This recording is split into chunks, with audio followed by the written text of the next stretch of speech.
പൈസ എന്റെ ഉണ്ട് ഇവിടെ ഈ വളയും മാലയും ഒക്കെ ഉണ്ടോ? ആ ഇവിടെ വളയും മാലയും ഫാൻസി ഐറ്റംസ് ഒക്കെ ഉണ്ട്.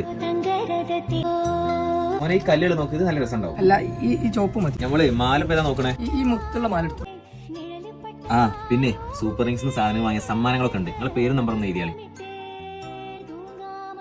ഇവരൊക്കെ എവിടുന്നേക്ക് പൈസയൊക്കെ? എന്താണോ പിന്നെ ഞാൻ ഇപ്പൊ വരട്ടോ. ആ ചിന്നു എന്നാ കാക്കന്റെ പക്ക പെരുന്നാൾ ഗിഫ്റ്റ്. അല്ല അന്നിന്താ അവിടെ? അല്ല ആ ചെക്കനെ നമ്മൾ ബാബുഖാന്റെ ഹോട്ടലിലെ ക്ലീനിൽ നിൽക്കുന്ന ചെക്കനാ. ഓമശ്ശേരിയിൽ ട്രെൻഡിംഗ് ആയിക്കൊണ്ടിരിക്കുന്ന സൂപ്പർ റിങ്സിൽ ഫാൻസി ഐറ്റംസ്, കോസ്മെറ്റിക്സ്, തിരൂർ പൊന്ന്, ഗിഫ്റ്റ്, ടോയ്സ്, ഫ്രെയിം, സ്കൂളിലേക്ക് ആവശ്യമായിട്ടുള്ള സാധനങ്ങളൊക്കെ മിതമായ വിലയിൽ ഇവിടെ കിട്ടും. കൂടാതെ 250 സാധനം വാങ്ങിയ ഒരു കൂപ്പൺ കിട്ടിയ തിരഞ്ഞെടുക്കുന്നവർക്ക് സമ്മാനമുണ്ട്. അപ്പൊ പെരുന്നാൾ കളറാക്കാൻ BP പ്ലാസ, തിരുവമ്പാട് റോഡ്, ഓമശ്ശേരിയിലെ സൂപ്പർ റിങ്സിലേക്ക് കൂടി പോരിട്ടോ.